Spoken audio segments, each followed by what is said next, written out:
Olá, amigos e irmãos, muito bem-vindo. Você que tem participado com a gente, você que está chegando agora e tem tido paciência em nos ouvir, tá certo? Você já sofreu injustiça alguma vez na sua vida? Já foi injustiçado? Enganado? Você já passou por isso? Vamos contar uma história aqui que está registrada no livro de Gênesis, capítulo 20, começa no capítulo 29 e passa pelo capítulo 30. Ó, essa história, ela começa no capítulo 29, versículo 21, passa pelo capítulo 30, né? Isso aí, fica entre o capítulo 29 e 30. No capítulo 29, ela inicia-se no versículo 21. Já no capítulo 30, ela termina no versículo 43, tá bom? Fala de Jacó, tá bom? Eu não vou dar um respaldo total. Quais os motivos que levaram Jacó a essa situação? Nós vamos falar dessa história para frente, tá bom? Vou dar só um resumo dessa história, uma prévia. Não vamos nos prender muito nesse tema, não, nesse texto, porque toma-se muito tempo. É uma história longa, clássica, bonita de se ler e de se comentar, tá bom?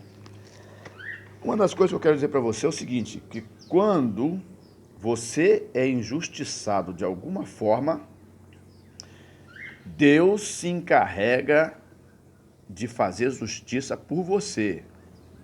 Agora, a diferença, ela está em você manter-se sóbrio quando você sofreu a injustiça.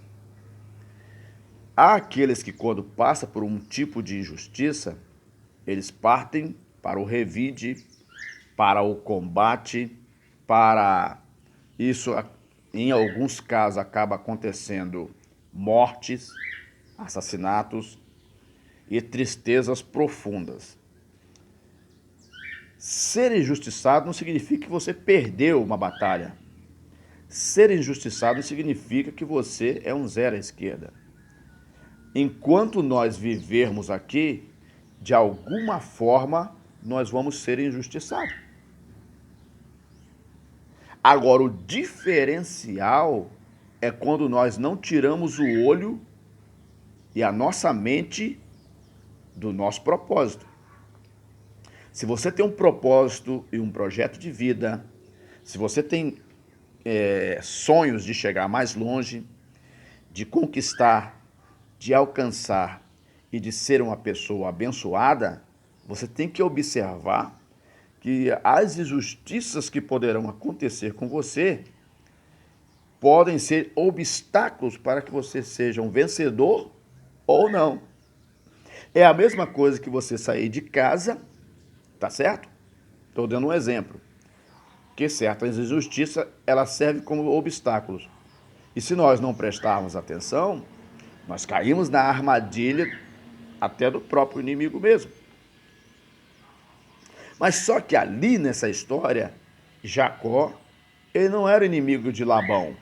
A história, ela acontece entre Jacó, Labão, Raquel e Leia, ou Lia, conforme alguns dizem. Jacó olha para Raquel, tá? Eu não vou ler o texto, começa a partir do versículo 21 do capítulo 29, tá bom? E termina no versículo 41 do capítulo 30. Dá uma lida lá. Jacó se interessa por Raquel, tá certo? Se interessa por Raquel. Só que Labão faz o seguinte com ele, ó, você vai trabalhar para mim 7 anos, aí você terá o amor de Raquel. E Jacó foi trabalhar.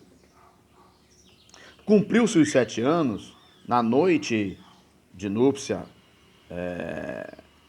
Labão, ao invés de entregar a filha mais nova, que era Raquel, ela era mais nova do que Leia, sendo Leia a mais velha, Labão entregou Leia, porque Jacó não... ele festejou tanto que nem percebeu que Labão fez essa troca. Uma das coisas que acontece na nossa vida é se descuidar de nós mesmos. Jacó, naquela noite, já que era uma noite de casamento, uma noite de núpcia, ele exagerou aí na sua festança. E nesse caso, ele foi enganado pelo seu sogro. Ao invés de dar a Raquel, deu a Leia. Quando Jacó levanta de manhã, ele vê que aquela pessoa que está do seu lado não é Raquel.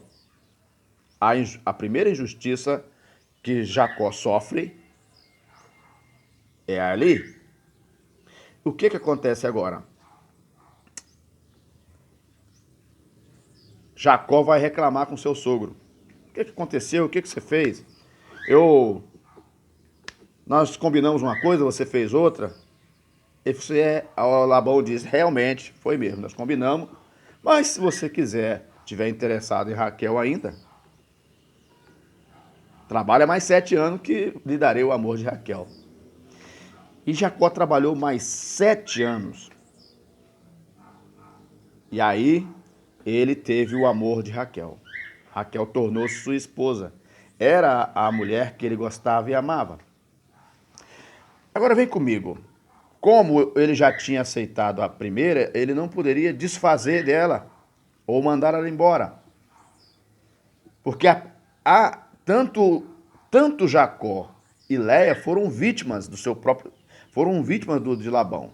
A filha foi vítima do pai. Jacó foi vítima do sogro. E em outra história também, quando você vê lá na genealogia de Jesus, aparece Leia. Deus se encarregou de fazer justiça por Leia também. Tá certo? Só que Jacó casou e ele continuou na casa do seu sogro. Olha só, seu sogro já havia enganado ele uma vez.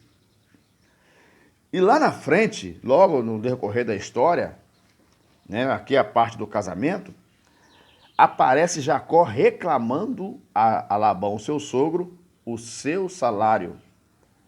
Ele disse ao seu sogro, dá-me o meu salário, aqui tenho direito, porque por 21 anos trabalho para você sem salário.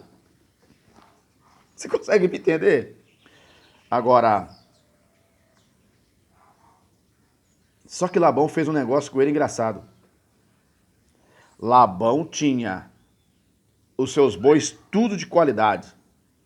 Quando você passa nessas fazendas que tem criação de gado, você vê lá aqueles bois branquinhos, certo? Aqueles são animais de corte, animais de qualidade, animais que são separados para o abate, para o consumo humano. Então, geralmente, os criadores de gado, eles criam gado somente com uma cor. E é bonito de se ver aqueles boi tudo branco. E assim era o gado de Labão. Você vai entender onde eu quero chegar. Quando Labão falou assim, tudo bem, você quer seu salário? Vamos fazer o seguinte, já que eu estou sendo injusto contigo, todo animal, quando a vaca ficar lá para criar, e todo bezerro que nascer malhado é teu. Você está entendendo? Aí Jacó falou, feito. Só que sistematicamente, biologicamente, não tinha como nascer malhado, a não ser por um acidente. Porque os bois de Labão, tudo era de uma cor só. Vamos colocar como se fosse branco. Só que aí que entra Deus no negócio. Deus entra e entra na questão e fala assim, Jacó, tá bom, né? Labão fez isso aí com você, né? Eu vou te ensinar o segredinho. Toda vaca que tiver para ganhar o bezerrinho, você vai fazer isso, isso e isso. Depois você lê lá na Bíblia, hein? Vai fazer isso, isso e isso. E o bezerrinho vai nascer malhado. E foi mesmo. Isso foi acontecendo em todas as crias das vacas de Labão. Até que chegou um ponto que o gado de Jacó ultrapassou o gado de Labão em números. Labão ficou descontente com aquilo e falou para Jacó seguir, se retirar das suas terras. Ó, se retire das minhas terras, seu gado é mais do que o meu, e assim foi. Aonde eu quero chegar nisso? Jacó, ele sofreu a injustiça de seu sogro, certo? Mas ele manteve o diferencial de Jacó e que acabou gerando a nação de Israel. O diferencial de Jacó foi que ele não tirou o olho do seu propósito. Ele não ficou descontrolado quando foi injustiçado. Tá certo? Às vezes a pessoa, quando ela é injustiçada, ela se descontrola de tal forma que ela passa da condição de vítima para infrator.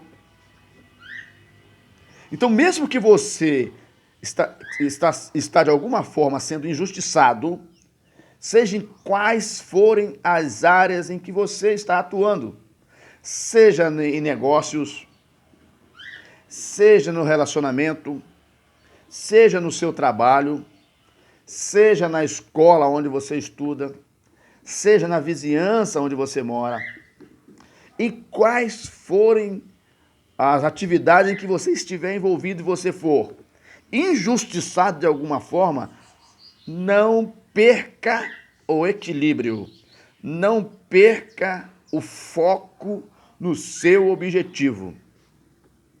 Coloca a tua mente no teu objetivo. E tenha calma para você ter uma nova estratégia de vida. Assim Jacó fez. Ele manteve-se firme no seu objetivo. Ele foi injustiçado mais de uma vez. E Deus, olhando aquilo de cima, Deus falou assim, não, eu vou entrar na história de Jacó, porque o que eu estou vendo não está certo. Não é a primeira vez que o seu sogro é injusto com ele. E Deus resolveu intervir na história de Jacó. E nessa intervenção, Deus mudou a história de Jacó da água para o vinho. Então, mesmo que você esteja passando por algum tipo de injustiça, Deus fará justiça por você. E Deus te abençoará. Quando você passar por uma injustiça, calma, mantenha o foco. E Deus certamente vai intervir na tua causa. Ele te abençoará e te dará vitória. Voltamos a nos falar numa próxima, tá bom? Um abraço, fiquem com Deus.